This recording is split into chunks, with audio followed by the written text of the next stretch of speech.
Hey guys, welcome back to Buddy Fellows. Today I want to talk to you about this camera.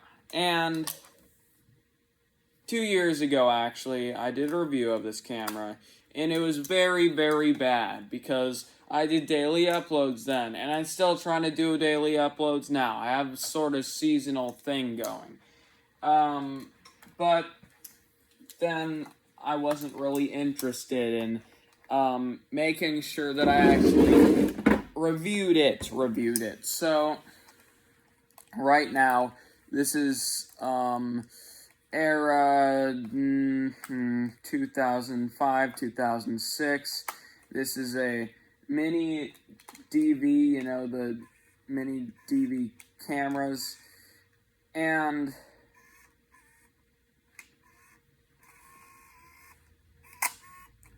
see that? This has a little tape in it. And these tapes, they don't really work like a VHS tape. They actually work by, I'll show you. It looks like a VHS tape, or a cassette, or whatever tape. But, no, actually.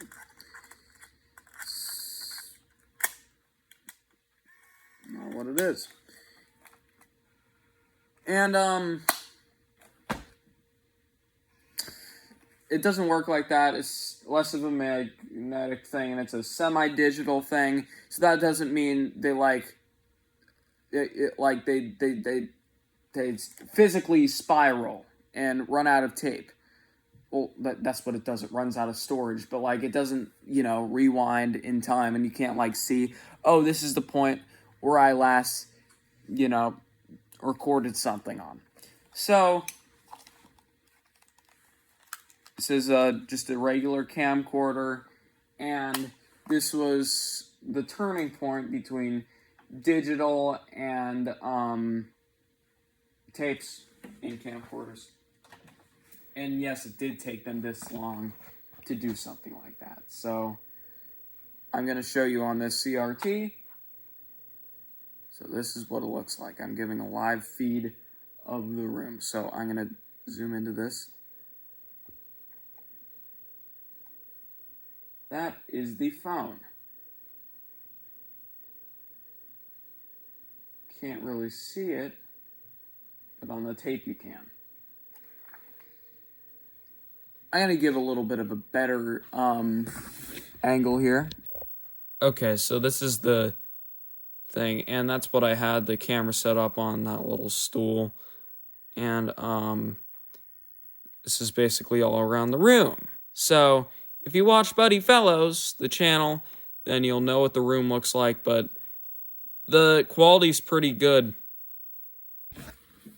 And what I mean by that is that the audio, the image quality isn't that good compared to a digital camera or anything by that standard.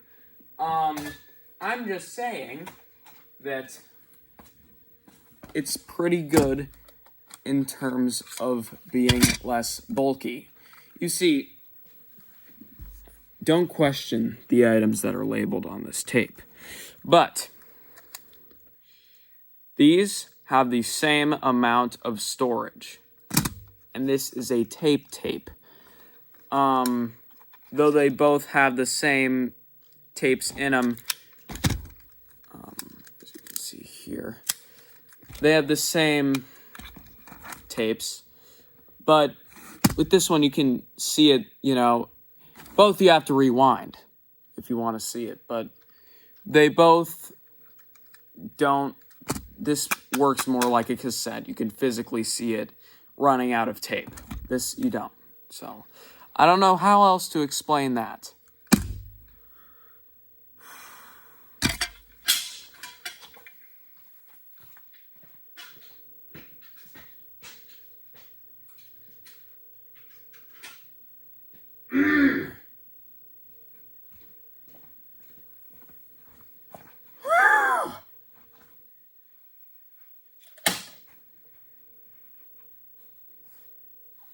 Okay, so But most cameras, I'll show you a camera.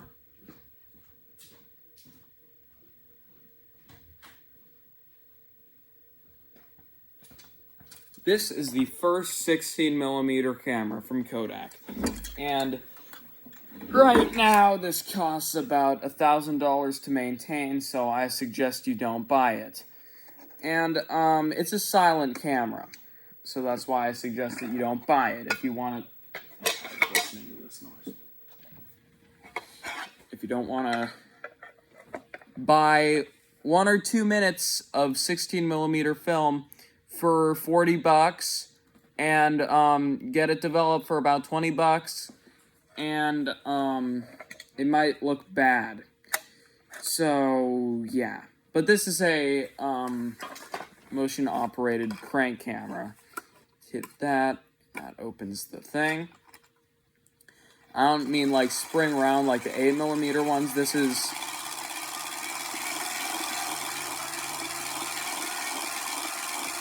you have to keep cranking this.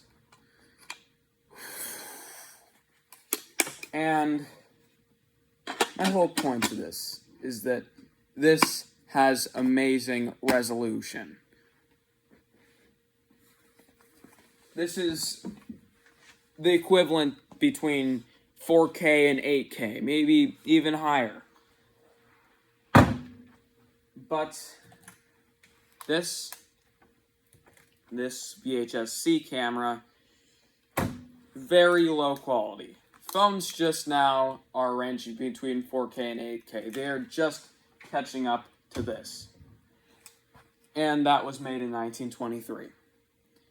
So we actually did go back in progression by making digital cameras that took VHS tapes. So, that's my point with this whole video. So, if you like it or not, you can subscribe. That would really help me out.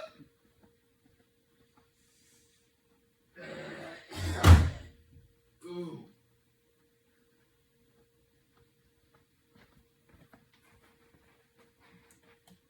But enough with my camera rambling.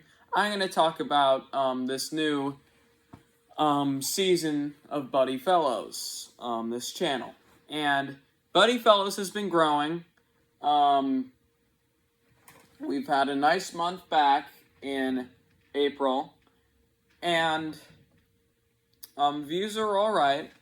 They're pretty good for the first month of the new season, season 3. And I'm looking forward to getting back into some of my cartoon reviews and getting into my 16mm collection again, camera collection altogether, camera talk altogether, media talk altogether, you know, the old movie reviews, not just the cartoon reviews, and basically everything in between that I find weird or, let me rephrase that, interesting, that I want to show. And, as you can see,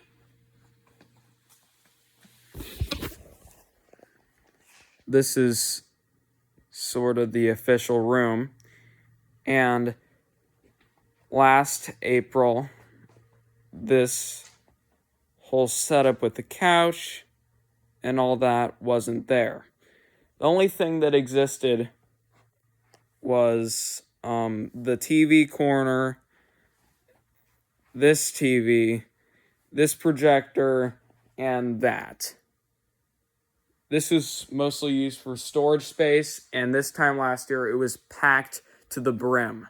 And we got a pool table, we got some cool stuff in here now. So I'm looking forward to having a full season of Buddy Fellows in this sort of new setup. So, honestly,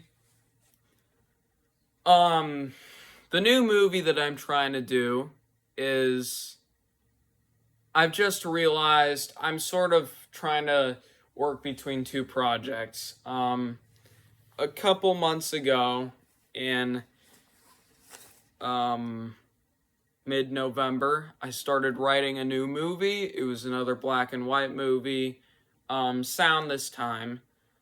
I hadn't done a sound movie in a while, so it seemed pretty good. And I was excited to do that, and I wrote the whole thing. Then it's dawned on me that I have these stories by this one guy that I know, and he has a lot of just made up just stuff of his travels, mostly of him hitchhiking in the 1980s from Maine to Florida. And I've been giving that a lot of thought, because if I do that, then who knows if I'll ever get the one that I just wrote, the black and white one, done. But this one would be a color and sound one, so that'll be a breakthrough for me. Woo. But if I do that, then that'll be the first color and sound movie that I've ever made and taken seriously. I think I've done that once, but I really rushed it in like 2 days. But this would just be like a 3-4 month shoot and edit thing that I'm used to doing. And I'm sort of bouncing between those two, and it's been great to take a break from constantly filming and stuff, and I just don't really have the time to do that. To put out 3 short films every year. Long short films, like 20 to 30 minutes. And, yeah, these are, my main concern with this is these are so well written and good. I'm scared that I won't be able to, record these, and they're not gonna look good at all, because that's been my main thing that I've been trying to work on, but I've been getting better at it. But when I was first doing 3 to 5 minute movies, I was pretty good at it, and then I switched to 30-minute occasionally sound movies, and I really sucked at that. And then I just got good at it. So if I start doing color and sound movies, 30 minutes with a really, hit or miss story, then, it's too much of a chance for me to take. But all I can say is one of the 2 movies will be out by December, and usually that's not the deal. I already missed one deadline that I would usually make, and that is my April 12th movie upload, the about 20-minute short film. But I'm gonna be honest, I didn't do that at all. I haven't filmed anything. I've just been writing and brainstorming shots, new storylines, new script lines, new everything, additional stuff, and just seeing which one I would rather do first, because I want to do both of them, but I want to do both of them justice at the same time. So I'm most definitely going to be missing my July upload for a 20-minute movie, and hopefully I won't be missing my December 20th upload. So that's sort of all I have for you, and enjoy this new season of Buddy Fellows.